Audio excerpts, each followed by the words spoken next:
What is going on, guys? Maybe here back a brand new video, and today we have our Adrian Sutil tribute because today is his 32nd birthday on the 11th of January. This is when I'm recording. I don't know when you guys are going to be watching it, but other than the German started his F1 career back in 2006 with Midland and Spiker. He was a test and reserve driver for them, testing at 3 races in FP1, and in 2007 he moved to Spiker, he stayed with Spiker, basically the new team that took over Midland, and he managed to score a points finish in Japan. That's, if you didn't know, Spiker were basically the Marussia and Caterham of 2007. That was a fantastic achievement. His teammate failed to score points. Marcus Winderlock, of course, did lead the race in Europe, but that was a massive fluke, let's all be honest. That was, more down to the team, I think, than the driver. It was a fantastic points finish for Sutil. That definitely was a fantastic achievement, just like Bianchi scoring points in Monaco for Marussia. That was basically, Sutil scoring points in Japan. Martin Brundle, acknowledged he could be a future race winner after the 2007 season. A lot of potential, but sadly he didn't manage to get results, of course, in that very underperforming Sauber, underperforming Spiker, of course, but was way off the pace by far, the slowest car, although Sutil did manage to drag it, of course, past his teammate and past a few of the other cars as well. Moving on to the 2008-2009 season then, these are the first 2 years with Force India. He only managed 1 points finish in those 2 years. That came at Monza, but again, he didn't have the car. Force India were basically backmarkers for the 2008 season, and pretty much all the way through 2009 they were backmarkers, apart from odd races where, after Belgium, all of a sudden they had this amazing car. I don't know, it must have been some loophole in the aerodynamics or something they found anyway that made their car really, really quick. But they managed to get a 4th then in Monza. Adrian Sutil qualified 2nd. That's probably the best race weekend of Adrian Sutil's life, possibly. But that's down to debate. We'll come on to a few more of his later on. Anyway, into the 2010 season, where this was definitely Adrian Sutil's best season so far. He picked up numerous points positions. Actually, he picked up points at 9 races, a really fantastic achievement, and he was definitely going into 2011 a very happy driver, and certainly was coming onto the radars of the likes of Ferrari and Renault, who were looking for a new driver. Of course, Ferrari, of course, Nasr was underperforming, and sadly Kubica had that incident which put him out of the picture for a future Ferrari seat. So there was a potential Ferrari seat there. With Nico Hülkenberg being dropped for the 2011 season, the 2011 season was a chance for Adrian Sutil to shine, and shine he did. He finished 9th in the drivers' standings. That's a fantastic achievement.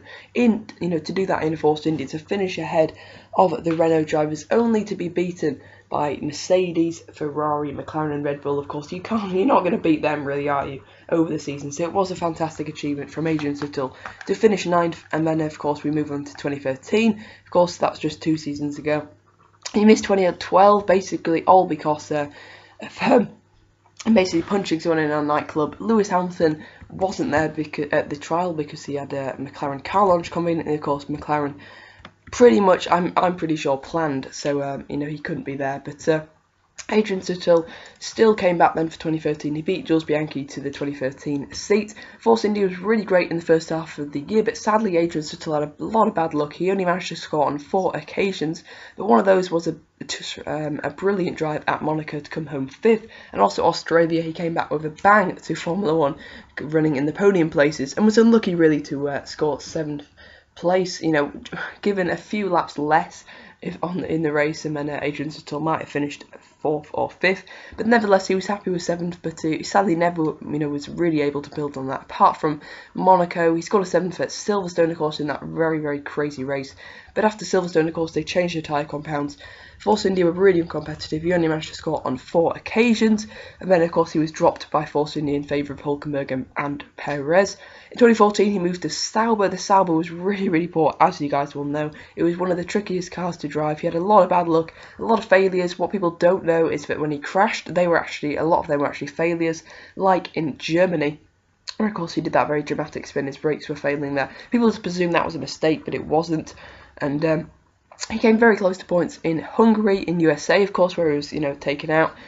Just going back to Hungary, of course, he would have scored points had that safety car not come out at that time. Sutil pit stop strategy was ruined. He had to come into the pits. He lost positions. The same happened to Nico Rosberg. Rosberg should have really won that race. As should, Sutil should have scored points. But of course, you can't, predict what the safety car is going to do. Australia, of course, and he came 11th there as well. So that's then a recap of his whole career. So just to summarise then, Adrian Sutil was a very, very fast racer early on. He kind of lost his pace towards the 2013 and 2014 season. He really, he rarely showed that. That's the problem with Adrian Sutil. He was always really, really inconsistent and had a lot of bad luck. In a different life, in a different, a parallel F1 career, Adrian Sutil might have done really, really well. He may even have gone to Ferrari for 2013. Had he not punched someone in 2011, he wouldn't have basically, been dropped for the 2012 season. That was the main reason why he was dropped. And, it was a fantastic shame because 2012 could have been his year with all the different kind of tyre changes and that. But we'll never really know with Adrian Sutil. 2014, he fell out with Militia Calton. He got a contract for 2015.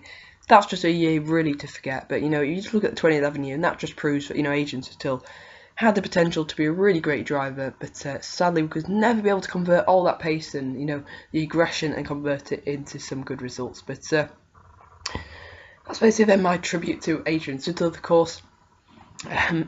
7 years then in F1, spanning from 2007 to 2014, so 8 seasons in Formula 1. Sorry, 7 seasons. Yeah, I'm right, 7 seasons in Formula 1. Some people say that's too long, but I think that the teams had every right to sign him.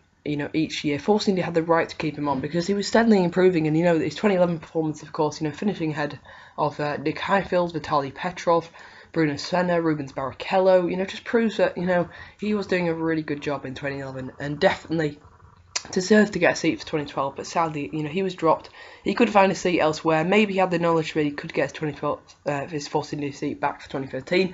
Maybe, someone else should have signed him, but it just came, I think a bit too late. Force India, one of the final teams to announce their 2012 lineup, and once again, of course, the 2013 seat came very late. But basically then, to recap, kind of wasted potential with Adrian Sutil. Could have been a really, really great driver. He did have a great season in 2011 and, a really great build-up to that year. But it all kind of tailed off in 2013 and 2014. Leave your thoughts then on Adrian Sutil down in the comment section below. Please be respectful. Please remember that an F1 driver's career is not defined just by their latest season, but you really got to look back to kind of 2011, 2010, 2009 to see the real Adrian Sutil. I'm Chris, and I'll see you guys next time. Happy birthday to Adrian Sutil, and I hope you guys have a great day.